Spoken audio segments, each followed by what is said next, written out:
Hello students, welcome back to our YouTube course. जिस course में हमने पिछले क्लास में देखा था क्वेश्चन नंबर 39 पे कौन से क्वेश्चंस आएंगे, तो आज के इस वीडियो में हम बात करेंगे क्वेश्चन नंबर 40 में कौन से चैप्टर से क्वेश्चंस आएंगे और कौन से वाले क्वेश्चंस आएंगे।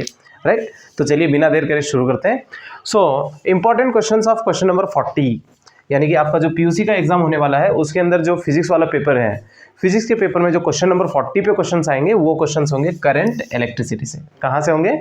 Current electricity. तो चलिए देखते हैं कौन से वाले क्वेश्चंस आ सकते हैं। राइट, तो फर्स्ट क्वेश्चन जो आ सकता है वो है derive the expression for conductivity of a conductor. तो आपको पूछा जाएगा कि कंडक्टिविटी का एक्सप्रेशन डेराइव करिए कंडक्टर के लिए। तो ये क्वेश्चन आपको 5 मार्क्स में देखने को मिल सकता है। तो चलिए इसको डेराइव करते हैं। तो इस क्वेश्चन में आपको क्या करना होता है, we know that relation between current and drift velocity is, जैसे कि हम जानते हैं एक रिलेशन होता है किसके बीच में, करंट और ड्रिफ्ट वेलोसिटी के बीच में। वो रिलेशन का फॉर्मूला क्या होता है, I is equal to N E A V D. Right, I मतलब यहाँ पे करंट है, एन मतलब फ्री इलेक्ट्रॉन डेंसिटी होती है, देन ई क्या है, चार्ज ऑफ इलेक्ट्रॉन, ए क्या है, cross sectional area, v d क्या है, ड्रिफ्ट वेलोसिटी। राइट, तो आपको ये डेरिवेशन इसी इक्वेशन से स्टार्ट करनी है। अब एक काम करते हैं, ए को इस साइड ले लेते हैं, तो ये हो जाएगा I divided by A. Right, which is equal to इधर क्या बच जाएगा, एन ई वी डी बच जाएगा। राइट, जैसे कि आप जानते हो ड्रिफ्ट वेलोसिटी का फॉर्मूला होता है E divided by M into tau. Right, अगर आप ये वैल्यू इसमें रख देंगे और आई बाई ए जो होता है उसे हम बोलते हैं जे, करंट डेंसिटी। क्या कहेंगे, करंट डेंसिटी। अगर आप यहाँ पे पुट कर देंगे तो ये होगा J which is equal to N E divided by M into tau. मैंने यहाँ पे वी डी की वैल्यू इसमें पुट कर दी है। अगर आप इसको सिंप्लीफाई कर लेंगे तो आपको मिल जाएगा J is equal to N E square tau divided by M into E. इस तरीके से आपको इक्वेशन मिल जाएगी। तो चलिए हम कहेंगे इसको इक्वेशन नंबर 1। आई होप यहां तक क्लियर हुआ होगा। Next, from Ohm's law in vector form, vector form में जो ओम्स लॉ लिखा जाता है उसका फॉर्मूला होता है J is equal to sigma into E. इसको इक्वेशन नंबर 2 कहेंगे। अब यहाँ पे देखिए आपने एक फार्मूला किसके लिए लिखा है, करंट डेंसिटी, वहाँ पे भी करंट डेंसिटी की वैल्यू है। दोनों को अगर आप कंपेयर करेंगे फ्रॉम इक्वेशन 1 एंड इक्वेशन 2, आप देखिए एलएचएस में जे है, यहाँ पे भी एलएचएस में जे है, आरएचएस में ई है, यहाँ पे भी आरएचएस में ई है, यहाँ ई के बाजू में क्या है, सिग्मा, यहाँ पे ई के बाजू में इतना सब कुछ है। तो इसका मतलब ये जो वैल्यू है वो किसकी है, सिग्मा की। तो यहाँ पे लिख दें sigma is equal to N E square tau divided by m. This is the expression for conductivity. अगर आपको इसका रेजिस्टिविटी फाइंड करना है तो रेजिस्टिविटी के लिए ऐसे लिख सकते हैं, for resistivity rho is equal to 1 divided by sigma. Sigma को रिवर्स कर देंगे तो हमें क्या मिल जाएगा, रेजिस्टिविटी। तो यहाँ से रेजिस्टिविटी के लिए फॉर्मूला बन जाएगा m divided by n E square tau. I hope कि ये वाला डेरिवेशन आपको क्लियर हुआ होगा। अगर इस डेरिवेशन से रिलेटेड कोई डाउट है तो आप वीडियो के नीचे कमेंट करके इन्फॉर्म कर सकते हैं, जिससे कि मैं आने वाली वीडियो में इसको सही करके फिर से और एक बार आपको रिप्रेजेंट करके दिखाऊं। चलिए आगे बढ़ते हैं।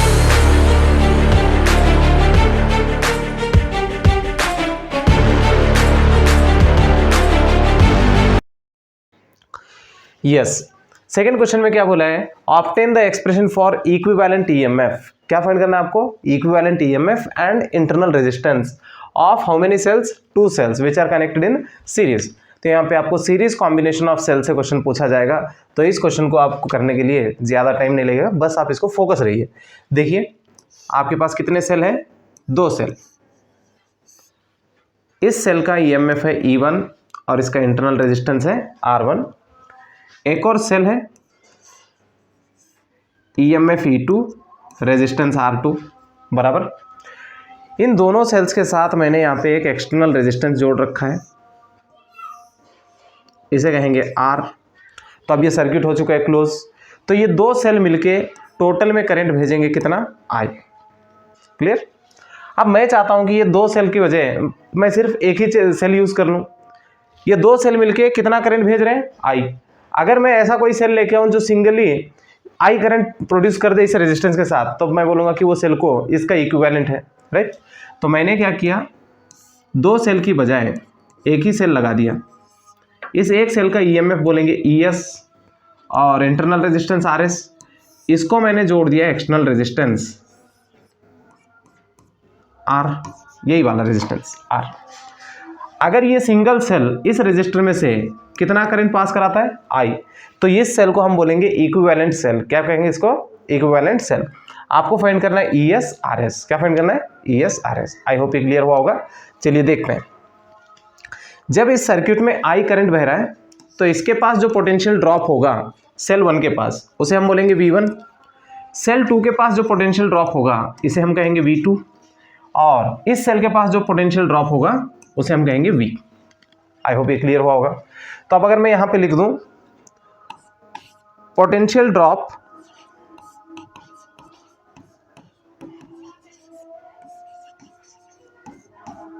अक्रॉस सेल 1, इस सेल के पास, तो इसके लिए मैं इक्वेशन लिखूं तो यहाँ पे वोल्टेज का इक्वेशन क्या है, V। जैसे कि हम जानते हैं V इज इक्वल टू क्या होता है, E माइनस IR। तो यहाँ पे इसके लिए जो पोटेंशियल है वो कितना है, V1। EMF कितना है, E1। करंट कितना है, I, और रेजिस्टेंस कितना है, R1, राइट। तो यहाँ से मेरे को V1 मिल गया, इसको इक्वेशन नंबर 1 कहेंगे। सेम अगर मैं यहाँ पे भी लिख दूं तो क्या मिल जाएगा, पोटेंशियल ड्रॉप अक्रॉस सेल 2। तो अगर सेल 2 का वोल्टेज लिखेंगे तो यहाँ पे लिखा जाएगा V2 which is equal to E2 minus IR2 बराबर, क्योंकि करंट जो फ्लो हो रहा है वो I है, रेजिस्टेंस इसका R2 है, तो इसको इक्वेशन नंबर 2 कहेंगे।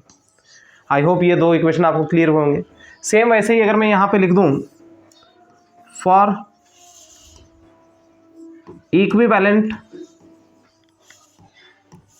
सेल, तो यहाँ पे पोटेंशियल कितना है, V which is equal to EMF कितना है, ES। करंट कितना है, I, रेजिस्टेंस RS। इसको इक्वेशन नंबर 3 कहेंगे बराबर। अब ये जो V है, रेजिस्टर का भी वोल्टेज उतना ही है V, तो यहाँ के रेजिस्टर का वोल्टेज भी कितना होगा, V, यानी कि V की वैल्यू क्या होनी चाहिए, V1 प्लस V2। तो यहाँ पे लिख दें we know that V equal to V1 plus V2। V की वैल्यू अगर इसमें पुट कर दूं तो क्या होगा, ES minus IRS equal to V1 minus IR1, sorry V1 नहीं E1 आएगा।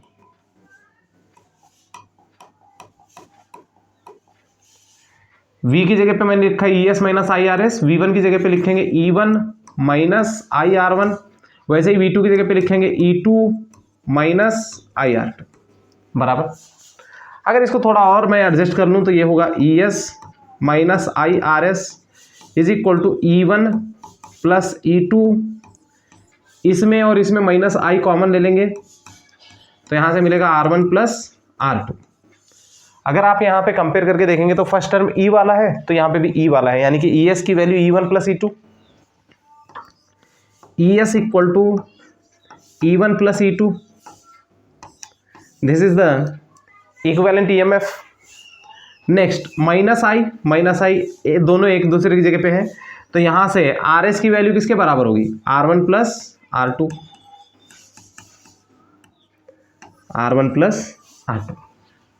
So this is the expression for equivalent EMF and equivalent internal resistance of two cells when they are connected in series. I hope कि ये वाला derivation आपको clear हुआ होगा। अगर इससे जुड़ा हुआ कोई डाउट आपको रहता है तो आप वीडियो के नीचे कमेंट करके इन्फॉर्म कर सकते हैं। चलिए आगे बढ़ते हैं।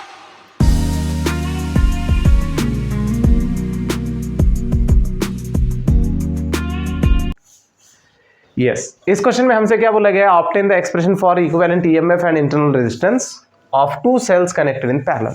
तो यहाँ पे हमें क्या करना है, दो सेल्स को पैरेलल में जोड़ना है और उनका इक्विवेलेंट ईएमएफ और इक्विवेलेंट इंटरनल रेजिस्टेंस फाइंड करना है। तो चलिए कैसे फाइंड करना है देखते हैं। ये हमारा सेल 1, इसका ईएमएफ है E1, रेजिस्टेंस है R1। इसके साथ मैंने एक और सेल जोड़ दिया, ईएमएफ E2, रेजिस्टेंस R2। इसके साथ हमने लगा दिया एक्सटर्नल रेजिस्टेंस R। अब यहाँ पे देखिए, सेल 1 ने अपनी तरफ से कुछ करंट भेजा, उस करंट को हमने बोला I1। सेल 2 ने भी अपना कुछ करंट भेजा, कितना, I2। ये करंट यहाँ से आएगा, ये करंट यहाँ से, तो आगे मिलके ही जाना है दोनों को। तो हमने बोला टोटल करंट किसके बराबर है, I के बराबर है। और I की वैल्यू किसके बराबर, I1 प्लस I2। आई होप ये क्लियर होगा। ये वाला करंट और ये वाला करंट दोनों मिलके ही आगे जाएंगे, और ये तीनों भी पैरेलल में है, तो तीनों के अक्रॉस पोटेंशियल डिफरेंस की वैल्यू सेम होगी। क्लियर। तो यहाँ पे दो सेल ने मिलके टोटल करंट कितना पास करा है, I। मैं चाहता हूँ कि दो सेल हटाऊं, उसकी जगह पे सिर्फ एक ही सेल लगाऊं, जिससे कि टोटल जो करंट आना चाहिए अगेन कितना आएगा, I। तो उस टाइम बोलेंगे कि वो सिंगल सेल को इक्विवेलेंट सेल कहेंगे। क्या कहेंगे, इक्विवेलेंट सेल। तो मैं दो सेल रिप्लेस कर रहा हूं सिंगल सेल से। इस सिंगल सेल का ईएमएफ है EP, रेजिस्टेंस है RP। हमने एक्सटर्नल रेजिस्टेंस जोड़ दिया यहाँ पे, जो कि कैपिटल R है। टोटल करंट अभी भी कितना आना चाहिए, I। और यहाँ का भी पोटेंशियल डिफरेंस कितना होगा, V। क्लियर। ये जो I है किसके बराबर होगा, I1 plus I2। I think यहाँ तक सब कुछ क्लियर होगा आपको। तो चलिए इसको आगे सॉल्व करते हैं। फॉर सेल 1, सेल 1 के लिए अगर मैं इक्वेशन लिखूं तो इसका पोटेंशियल डिफरेंस कितना है, V। पोटेंशियल डिफरेंस का फॉर्मूला कैसे लिखते हैं, E माइनस IR, राइट। तो वैसे ही यहाँ पे पोटेंशियल डिफरेंस कितना है, V सेल 1 के लिए, which is equal to, next क्या लिखना होता है, EMF। सेल 1 का EMF कितना है, E1 माइनस सेल 1 में से कितना करंट आ रहा है, I1। तो यहाँ I की जगह पे रखेंगे I1 और रेजिस्टेंस है R1। आई होप ये क्लियर हुआ होगा। अगर आप ये माइनस I1 R1 को इस साइड लेके V को उस साइड करेंगे तो आपको मिलेगा I1 R1 is equal to E1 minus V। Clear. ये वाले R1 को उससे डिवाइड कर दीजिए तो आपको I1 आ जाएगा E1 minus V divided by R1। This is the current which is given by cell 1। Cell 1 से आने वाले करंट की वैल्यू कितनी है, I1 equal to E1 minus V divided by R1। Similarly अगर आप दूसरे सेल के लिए देखेंगे, सिमिलरली फॉर सेल 2, सेल 2 से कितना करंट आ रहा है, I2। तो उस I2 को मैं डायरेक्ट लिख सकता हूँ, I2 is equal to E1 की जगह पे क्या लिखा जाएगा, E2 minus V as it is divided by R2। This is equation 2। I hope clear हुआ होगा। नेक्स्ट, फॉर इक्विवेलेंट सेल अगर मैं पोटेंशियल डिफरेंस लिख दूं तो कैसे लिख सकता हूं, पोटेंशियल डिफरेंस या potential drop across equivalent cell. तो इसका पोटेंशियल कितना है, V। EMF कितना है, EP। करंट कितना है, I। Resistance RP। इसको इक्वेशन नंबर 3 कह देंगे। आई होप यहां तक आपको तीनों इक्वेशन समझ में आए होंगे। बस अभी कुछ नहीं करना है, एक और इक्वेशन है मेरे पास, I की वैल्यू किसके बराबर होगी, I1 प्लस I2। लिख दें। चलिए अगले पेज पे चलते हैं। We know that I equal to I1 plus I2, right. तो इस इक्वेशन में अगर मैं I1 की वैल्यू पुट करता हूं तो क्या आएगा, E1 minus V divided by R1 plus sorry plus I2 की जगह पे E2 minus V divided by R2 बराबर, दिस इज I। एक काम करिए, मल्टीप्लाई करिए R1 R2 से, multiply both side by R1 R2। अगर R1 R2 से मल्टीप्लाई करेंगे तो यहां बन जाएगा I R1 R2। जब आप R1 R2 से मल्टीप्लाई करेंगे तो एक R1 कट जाएगा, सिर्फ क्या मल्टीप्लाई होगा यहाँ पे R2, E1 minus V into क्या बचेगा यहाँ पे R2, प्लस जब R1 R2 से यहाँ मल्टीप्लाई करेंगे तो R2 R2 कट जाएगा, तो क्या मल्टीप्लाई होगा यहाँ पे R1, E1 minus V into R1। I hope ये क्लियर हुआ होगा। नेक्स्ट इसको सिंप्लीफाई करिए, I into R1 R2 this is equal to E1 R2 minus V R2 E1 R1 minus V R1 बराबर। तो यहाँ से ई वाले टर्म एक साइड कर लेते हैं, I R1 R2 is equal to E1 R2 plus E2 R1, इसमें और इसमें माइनस V है तो माइनस V कॉमन लेते हैं, R1 प्लस R2 बराबर। ये माइनस वाला जो टर्म है उसको इधर लाइए, I वाले टर्म को उधर ले जाइए, तो ये कुछ ऐसे दिखेगा, V into R1 plus R2 is equal to E1 R2 plus E2 R1 minus I R1 R2। I hope यहाँ तक क्लियर हुआ होगा। अब ये जो ब्रैकेट वाला टर्म है उस साइड भेज दीजिए तो डिवाइड हो जाएगा, divide both side by R1 plus R2। तो ये वाला डिवाइड करेंगे तो यहाँ से सिर्फ V बच जाएगा, तो इधर क्या हो जाएगा E1 R2 plus E2 R1 divided by R1 plus R2 minus I R1 R2 divided by R1 plus R2। This is equation 4। पहले इक्वेशन 3 हो चुका था, ये इक्वेशन 4। आई होप ये क्लियर हुआ होगा। अगर आप देखेंगे तो इक्वेशन 3 के साथ इसको कंपेयर करके देखिए, LHS में V है, देखिए LHS में V है, यहाँ पे E है तो EP की जगह पे ये सब कुछ है, तो यहाँ से लिख दें फ्रॉम इक्वेशन 3 एंड 4 अगर आप कंपेयर करते हैं तो आपको पता चलेगा EP किसकी जगह पे है, E1 R2 E2 R1 divided by R1 plus R2, right. Minus I की जगह पे माइनस I है, यहाँ पे RP है तो RP की जगह पे क्या है R1 R2 divided by R1 plus R2। I hope ये क्लियर हुआ होगा। So this is the expression for equivalent EMF and equivalent internal resistance of two cells when they are connected in parallel. I think ये derivation आपको समझ में आया होगा। चलिए एक और लास्ट डेरिवेशन कर लेते हैं इससे जुड़ा हुआ।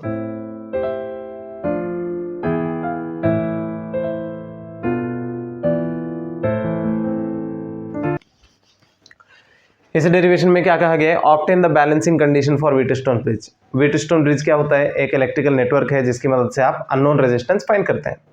तो उसकी एक कंडीशन है कि जिस टाइम पे गैल्वेनोमीटर में करंट 0 होगा उस टाइम पे ब्रिज बैलेंस होगा। आपको उस टाइम पे इक्वेशन देखनी है कि क्या इक्वेशन सेटिस्फाई होनी चाहिए। अरे चलिए शुरू करते हैं।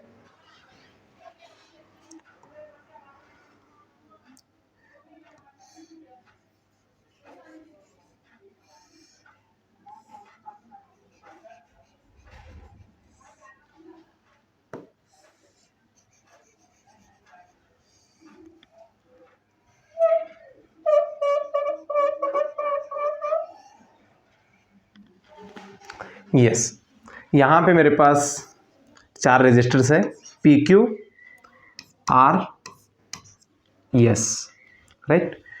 तो मैंने इसके अंदर यहाँ पे एक गैल्वेनोमीटर लगाया जिसका रेजिस्टेंस G के बराबर है, और ये 2 टर्मिनल पे मैंने बैटरी लगा रखी है, राइट। तो अब ये हो चुका है कंप्लीट नेटवर्क। तो यहाँ बैटरी ने भेजा कितना करंट, I करंट। इस पॉइंट को बोलेंगे A, इसको बोलेंगे B, और इसको बोलेंगे C, और इसको बोलेंगे D, बराबर। तो यहाँ से बैटरी ने भेजा करंट I। तो जब करंट A पे पहुँचेगा तो इसको आगे जाने के 2 रास्ते दिखेंगे। तो इस रास्ते से कुछ करंट जाएगा कितना I1, और इस रास्ते से कुछ करंट जाएगा कितना I2, बराबर। जब करंट A से B जाएगा तो I1 रहेगा, लेकिन जैसे ही B पे पहुँचेगा तो फिर से 2 रास्ते मिल जाएंगे। उसमें गैल्वेनोमीटर कितना करंट लेगा IG, राइट। तो यहाँ B के पास आया कितना करंट था I1, उसमें से गया कितना IG, तो अभी रिमेनिंग कितना है I1 माइनस IG, वो B से C की तरफ जाएगा। आई होप ये क्लियर हुआ होगा। अगर आप D पॉइंट पे देखेंगे तो इधर से कितना करंट आ रहा है I2 और ऐसे में कितना आ रहा है IG, यानी कि यहाँ पे टोटल करंट होगा I2 प्लस IG, वो ऐसे जाएगा I2 प्लस IG। आई होप ये क्लियर हुआ होगा। फिर जब ये वाला करंट और ये वाला करंट यहाँ पे मिलेंगे तो टोटल करंट फिर से वापस बन जाएगा I। तो टोटल करंट पहले ए तक आने तक I था, जैसे ही ए पे पहुँचेंगे तो फिर यहाँ से करंट स्प्लिट होगा, तो अलॉन्ग ए बी कितना करंट जाएगा I1, उसके बाद अलॉन्ग ए डी कितना करंट जाएगा I2। जैसे ही बी पे पहुँचेंगे तो गैल्वेनोमीटर में से कितना करंट पास होगा IG, तो रिमेनिंग अभी कितना रह गया I1 माइनस IG, वो कहाँ से कहाँ जाएगा B से C। आई होप ये सब कुछ क्लियर हुआ होगा। यहाँ पे इस डेरिवेशन को करने के लिए कुछ रूल्स हैं, देखिए क्या रूल्स हैं।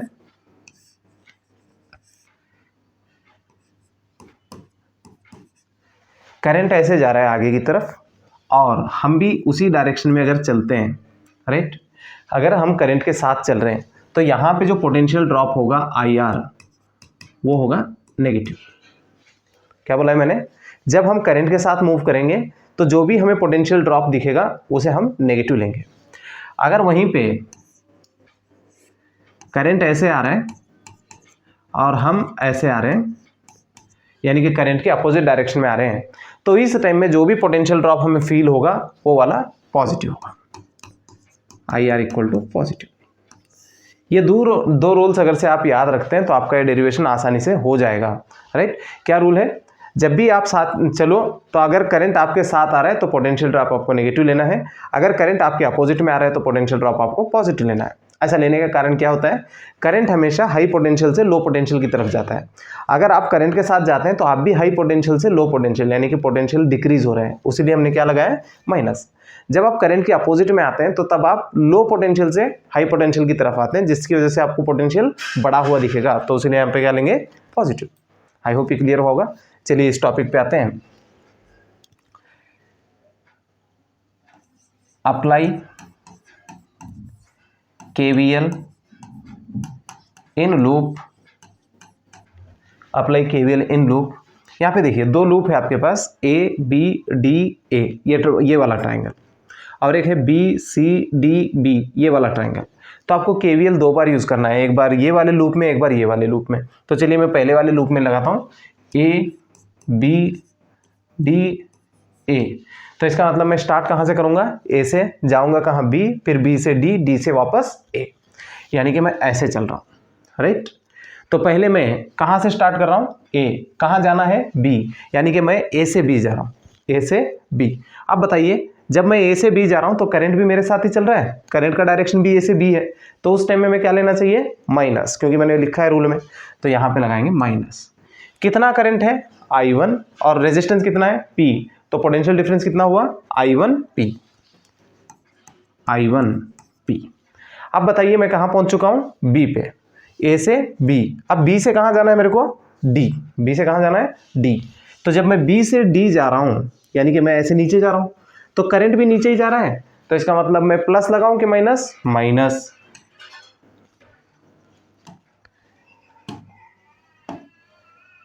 क्या लगाना चाहिए माइनस। आई होप ये क्लियर हुआ होगा। नेक्स्ट, कितना करंट है IG, किस में से जा रहा है G में से, तो यहाँ का पोटेंशियल डिफरेंस होगा IG इंटू G। आई होप ये क्लियर।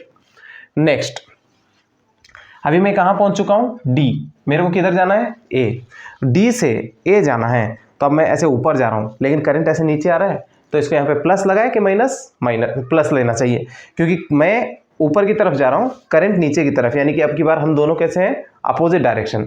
अगर अपोजिट डायरेक्शन में होते हैं तो वहाँ पे प्लस आना चाहिए, तो ये लीजिए हमने लगाया प्लस।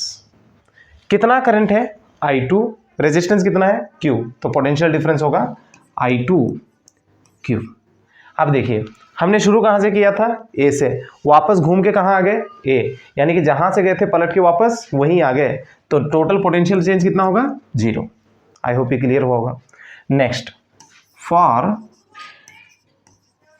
बैलेंसिंग, अगर आप चाहते हैं कि व्हीटस्टोन ब्रिज बैलेंस हो तो उस टाइम पे गैल्वेनोमीटर की जो करंट होगी वो 0 होना चाहिए। आई जी की वैल्यू कितनी होनी चाहिए 0। अगर आप यहाँ पे 0 रख देते हैं तो ये पूरा चला जाएगा, तो बचेगा क्या माइनस I1P, ये तो चला गया, plus I2 cube equal to 0, right. अगर यहाँ से आप इसको लिखेंगे तो ये होगा I1P which is equal to I2 cube.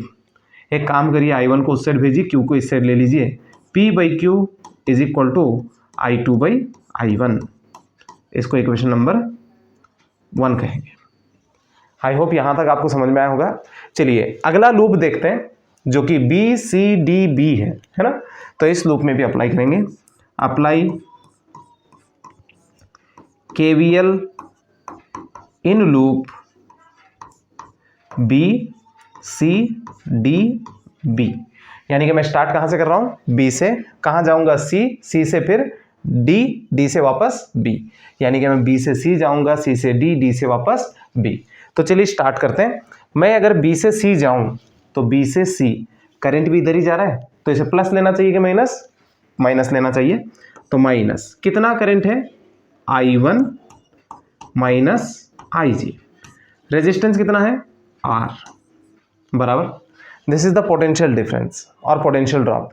Next अभी मैं कहाँ पे हूँ C पे, C से कहाँ जाना है मेरे को D, C से D जाना है, लेकिन करंट ऊपर आ रहा है, मैं ऐसे नीचे आ रहा हूँ। तो अब की बार मैं करंट के साथ हूँ कि करंट के अपोजिट, अपोजिट में जब होते हैं तो प्लस लेना होता है, तो plus.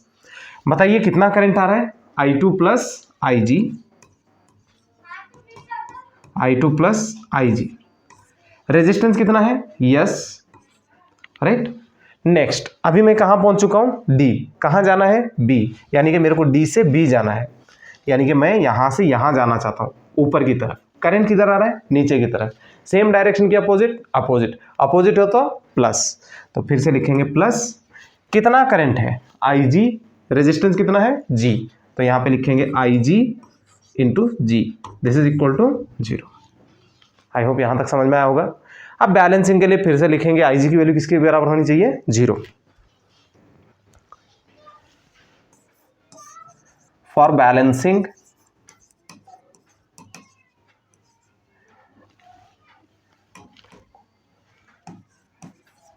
IG equal to 0, for balancing IG equal to 0, तो क्या बचेगा minus I1 into R plus I2 into S equal to 0।